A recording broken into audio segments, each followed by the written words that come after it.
This is Unscripted Her. One family, four voices. Smart, fun, what's really going on? Finally, our discussion unscripted. Over there. I will let you take it back from here, Lynda, and ask any questions. No, what I thought we would do also is get into Mayor Tracie being Mayor Tracie, because that is also what is one of the focal points of this election season. Black women running for office. Oh my goodness, I get so many emails from Black women I didn't even know were running in these districts in Georgia and Virginia. It's very exciting. And I'm sure Minnesota, I mean, it's everywhere. It's everywhere, isn't it? I was going to say, and it's the House of Representatives. It's the House of Representatives. They have the most women in the House of Representatives in the past, what they said, 10 years, 50. Right. Ever. Like it's crazy. Yeah. So it's it's like the floodgates have opened, Tracie, and you're one of those candidates that just poured through. And so that's just so exciting. I remember when you told us, I'm going to run for mayor. We're like, really? All right. Do it. Okay, do it. So please, do you remember the moment you decided, yes, I'm going to do this? And I'm going to start this segment, but I'm passing it on to Donnellda because I know she has a plethora of amazing topics and questions for you. But do you remember that moment, Tracie? Yes. And it was, when I came back home, I started getting involved with the homecomings at my alma mater, Hunter Connor High School. And it came to a point where a lot of people started coming home that had not been home since they walked across that stage 20, 30, 40 years ago. And that was priceless, right? And so I'm just going to go back to when I started with engineering and changed over to physics. It's the whole thing about people, right? I have to be involved with people, right? And so one of the first ladies of one of the churches here in the community invited me out to dinner. She said, we need to go to dinner. We need to talk. I said, okay, cool. We get to dinner. She had not even sat down in her chair. She was like, look, you need to run for mayor. I was like, I wasn't expecting that, but what? That's the first lady, huh? Yes. I was like, what? And so, she just went down the list. She said, look, you're already doing these things and people know you bring people together, you experience from all your travels. So I'm sitting there and listening. I said, can I think about it? I said, let me pray about it. So I went home and I prayed about it. And the next day I texted her. I said, hey, I'll do it. And the moment I committed to that, so many things just started falling in my lap. Like randomly, emails would come up about election. Randomly, things would just come up on the TV. I'm like, okay, all right, it was meant to be. And then I was introduced to so many other leaders in the local leaders and on the state level as well. And I expressed my story about running for mayor, and they welcomed me with open arms, like, oh, right, this is it. You'll be a great fit for Norway. And the moment I said I'll do it and was committed to it, Lynda, that's when everything just fell into place. Amen. You believe that? I know you're a believer. We're believers as well. That when it happens that way for you, when the decision is made and then it just flows naturally from there, then that's what's meant to be. Mm-hmm. Yeah. And I want to share with, once I made a decision, I had to be a resident of Norway 6 months prior to election. So, it's a small town. So nothing really was available. So I'm calling around asking people, I'm like, okay, I see a house here. Is it within the town limits? So I had to be careful, because if it was outside the boundaries of town limits, that would make it null and void. And so one day I'm coming from Orangeburg into Norway, and then I saw this house and it didn't have any signs up. I pulled over and I looked in the window And you can see ladders, you can see all types of tools. I was like, this house is being renovated. So I made a few phone calls. I'm like, hey, who owns this house? Is it up for sale? So I got in contact with the owner. I said, hey, I want to go take a look at the house. And the moment I stepped in the foyer, and I'm pointing over here, the foyer into my side door here, I stepped in and I was like, I want it. No. I didn't even walk through the house. And once I walked through, they 100% completely gutted it out and renovated the whole entire house. Everything brand new. And you know what? I've heard horror stories about when people purchase homes, and it was just horror stories from some of my friends. But my process went like that. Meant to be. Meant Meant to to be. be. Absolutely. It went like that. Right. I love that. I know Donnellda was going to ask a question, but I was just listening to you. And when you made this decision to be mayor, it wasn't just that. You had to, again, making sacrifices for what you want. You then had to make the decision to say, I have to stay in Norway. So you literally, because before you were there for your dad, but now you're like, I have to stay here now. This is where I'm going to live for a couple of years. So Right. That's a big decision. Yeah. Sacrifice, compromise, uncomfortability. Right, exactly. It's public Service and being uncomfortable with being comfortable with being uncomfortable. Right. And I always take it back to, and just like you were saying, Lynda, I am a believer, and God has a purpose for all of us. And we are here to serve in some capacity, right? Yes, Oh my yes. God. So, you know, if you think about what you're doing as an attorney, right? And Darlene, what you're doing for pharmaceutical, right? Donnellda, what you're doing as an attorney as well.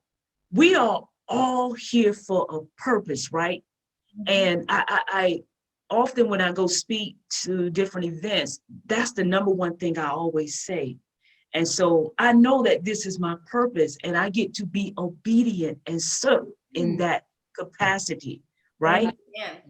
It's uncomfortable, but that is why I'm here for. Absolutely. That's right. So now that you are there, I'm sure Donnellda would like to talk to you a little bit about what your vision for Norway is.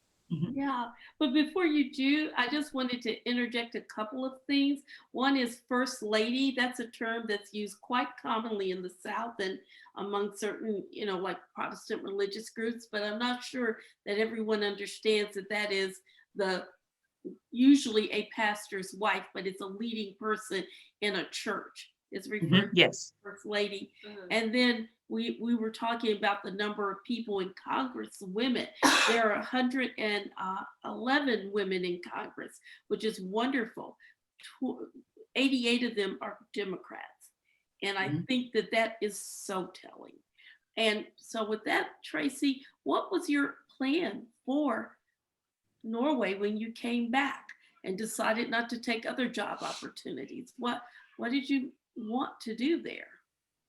Well, one, it was to bring back hope for people.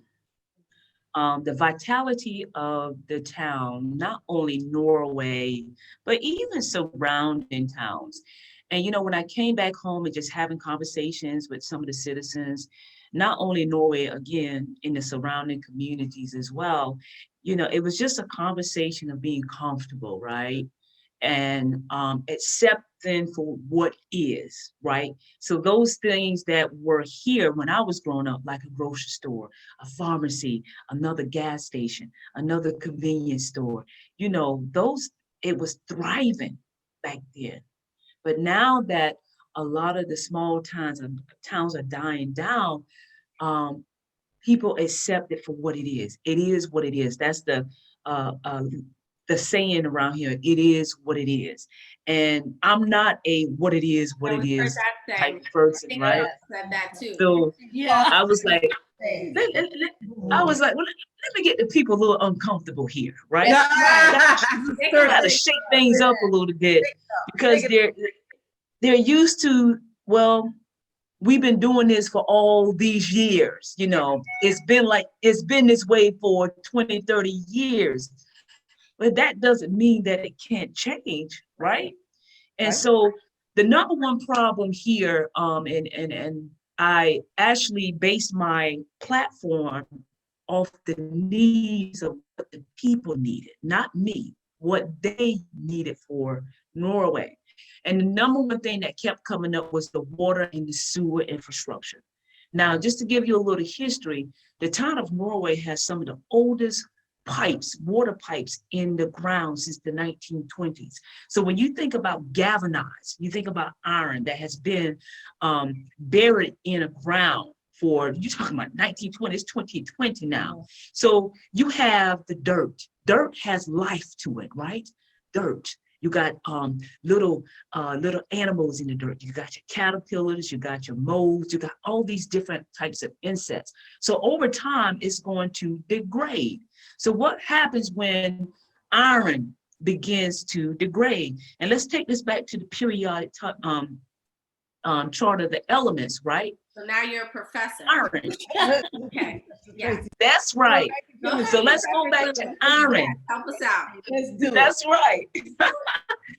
So over time, it's going to degrade. And what happens when iron begins to degrade? Rust, right? Then it begins to get very fragile, brittle, if you will. It's going to deteriorate. So what happens? You got water coming through a pipe, right? You got rust coming in. So now you got sediments coming out of your water faucet. The water smells because now the earth has begun to find its way inside of these pipes, right? Yeah. So now you got foul smelling water. You don't want to drink the water. You got people that always buying bottled water or driving over to Blackville to the healing spring to get jugs of water to bring back to your home. But the conversation is, well, we've been doing it like this for years. It is what it is. It is what it is. No, you don't have to continue to live that way. So I'm going to get you to a point to where you get uncomfortable to where it can be done. Right. You, I love that. I loved it. This is not Loved it. And this is an American city we're talking about, an American town that didn't have potable water. Exactly. And we heard about it in Flint, but Flint was just a harbinger of things to come, or an example of what was happening all over the country. Right now in America. Right. So how did you resolve that? Well, you resolve it by replacing the galvanized pipes with PVC piping, right? So you got clean water coming in at all times. And don't get and let me be clear, we do pass all of our monthly drinking water samples. We do pass it. But see, what you got to remember is not consistent where when I turn on my faucet, I always have foul smelling water or sediments coming out. So it's inconsistent, but it's consistent enough to where it's inconsistent to where it's consistent enough to do something about it. Okay. Exactly. Right? Okay. Why wait So it gets worse? Yeah. Yep, right. Right. Absolutely. I love that. Called maintenance. Maintenance. Maintenance. Infrastructure. We maintain it. Right. So what are some of the other issues you've addressed? And did you want to say anything else about how you resolve the water issue? The only other thing I want to add is that, in order to get these grants for replacing the water lines, and with the background with some engineering, of course, my physics background, I'm all about getting to the root of the infrastructure problem, not just put a pipe in, a new pipe. That's just a Band-Aid because something else is going on. The flow of the water through our town is not consistent, right? So we are now opting in to get a complete engineering study of the entire water and sewer infrastructure. So let's find out what we need to do before we put new water lines in, right? Love it. Right? Planning. So let's do this stuff. And planning. That's pretty impressive. So yes, ma'am. Other agenda items. And a belief and understanding of science and the role that science does. Science matters and it's real. Science Science matters. It's just reality. And you can actually be a believer and have faith and trust and reliance in God and something greater than yourself, and yet still respect and understand the science plays and all of that. Their pipes will degrade over time. I want will degrade over time. I just wanted to say, Tracie, you were talking about grants, and I'm not stepping any toes, Donnellda. I didn't know if we were going to go down this avenue about your ideas of how to raise generating revenue. Right, exactly. Yes, how are you generating, or your ideas about generating the revenue? Big plans for Norway. To get. They're going to put Norway on the map. Well, the number one thing down here in the South, the people love festivals. They love festivals down here. You know, we got the county fair, we have the state fair, we have in Springfield, South Carolina, next time open, they have the frog jump. Denmark has the Dogwood Festival. You got the Chitlin Strut and Sally, but Norway frog jump. A festival. I knew somebody would get stuck on frog jumps. I was just going to go with it. Frog jump festival. My mom is from South Carolina, so she's over here again whispering like she's not on the camera. Talking about frog jump. Explain what a frog jump is. Go ahead. The frog jump is just what it is. They have a competition with the frogs, and so your frog can jump.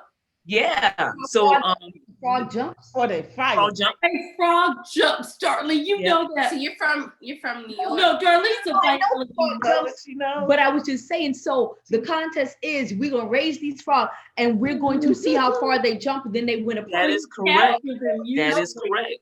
And the one that somebody feeling froggy. You don't know what a grease pig contest is either. What kind?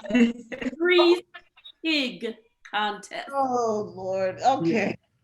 Yeah. See, that's the anyway. You're just making stuff up now.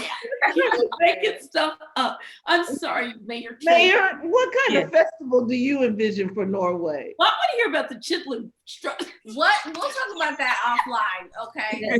That just sounds fun. Well, we look at now. Back in the day, they used to have a July 4th festival, so we're looking to bring that back, and bring a fall festival too, because another thing people love to do in the South is eat, right? And have competitions with their food. And so we figured if we have a festival in the, spring, early summertime, and then bring another one in the fall, that would be a way to generate revenue coming in every year, because you would be surprised that the amount of money that comes in every year with these festivals in these small towns. They're bringing a lot of money. I've been to a few of those, and they are a lot of fun. Now, I lived in a small town for a long while. Well, I was also thinking that, weren't you thinking of bringing in other kinds of things to revive the economy? I know you mentioned off camera some of the other, could you talk about those as well? Sure. And another one of my items on my platforms is economic development. Now, what the town of Norway, we're actually sitting on a gold mine, and I'm gonna tell you why. We have a major highway that runs through Norway. It's called Highway 321 or Savannah Highway. Now, Highway 321 has been around before 95. So prior to 95 being built, travelers used to drive through 321 to commute north to south. So it's still a pretty well-traveled highway, especially with your baby boomers and your traditionals that are still alive, of course. They still use Highway 321 to commute north and south. Now, 95 South here along Orangeburg Way will be having there's going to be a project going on. So it's going to redirect traffic back to 321. And we have a railroad track that comes to the town of Norway where Amtrak actually stops in the next town over, right? So there's your egress, ingress in for any type of industry that wants to bring in materials for business. Now, we have a lot of truckers come through here. Now I have vision. I mean, I have seen it. We have a truck stop. I want to bring a truck stop here to the town of Norway, to where these truck drivers can stop, they can take a hot shower, they can get a hot meal, and really get comfortable, because the next truck stop from Norway, from 95 South to Columbia South, that's about an 80-mile stretch, right? So why don't we just break it up right here in the town of Norway? And see, that alone would bring revenue to the town as well, because they have to pay taxes to the town of Norway, right? Yeah. So let's put a nice big Circle K with a Waffle House, and they got showers. They can walk in there and take a shower and get back in their truck and take a nap before they get back on the road. Let's just do it. That. Darlene had a question too, when we were speaking about the festivals. Oh, no, when we talk about your festivals, I was thinking, raising money like that is a great idea. But given our current COVID situation, what's going on, I know that may be difficult. So yes. People say it's going to go away, but I have to be honest, maybe by next year it won't, or at least if the vaccine comes, we may not all have it. Have you had any ideas on how you would conduct these festivals with COVID? But right now I would say with the planning phase, because even with, because every year here, the town has like a Christmas parade, they have like a memorial little event, all of that was canceled, right? All of that was canceled. So the idea is to look at this in the long term, in the future, because I foresee 2021 is still going to be like an incubation period, right? Mm-hmm. Especially with the second wave that's coming in. So right now, my vision for a festival probably won't happen until 2022. Right. For safe measures, because we don't know how this virus is going to act, right? We don't know. And just recently, what was it yesterday that we've had the highest number of cases in a day. We broke a record. In a day. Was it like 83,000, something like that? Yes. We have 1,000 people dying a day. And we have it's real. It's not going away. It's not washing through. And we should learn to live with it or die with it. We should learn how to combat it. But anyway. Realistically, too, a vaccine is not something you make overnight. A vaccine's efficacy is not established without at least 3 levels of clinical trials. Yeah. I mean, there's a challenge trial in England, but it's only for about 120 people. That's not enough people to give you a safe vaccine. I forgot about your background with regulatory clinical trial. We need to have an episode on that. So we'll just write that in our notebook. Yeah, because I think that's interesting, and I think our viewers could stand to hear that from our perspective. So yeah, we're gonna come back to that because I think what this segment has shown us is just a glimpse into the world of what a mayor has to do, whether you're a smaller town in the South or you're a mayor of a formerly industrialized town in Michigan. Everybody wants clean drinking water. Right. Everybody wants water that they can. Do you have any issues like the ability of the pipes to get the effluent through them? I mean, do they clog up?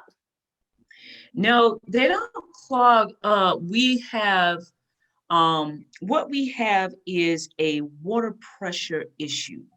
So what that boils down to, there may be some valves that have not been open or they're closed.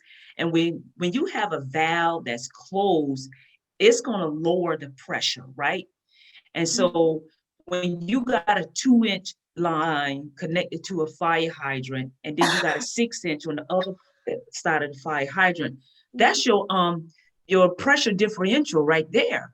You got water coming through a 6-inch line and then trying to go through a 2-inch line. That's a pressure differential right there.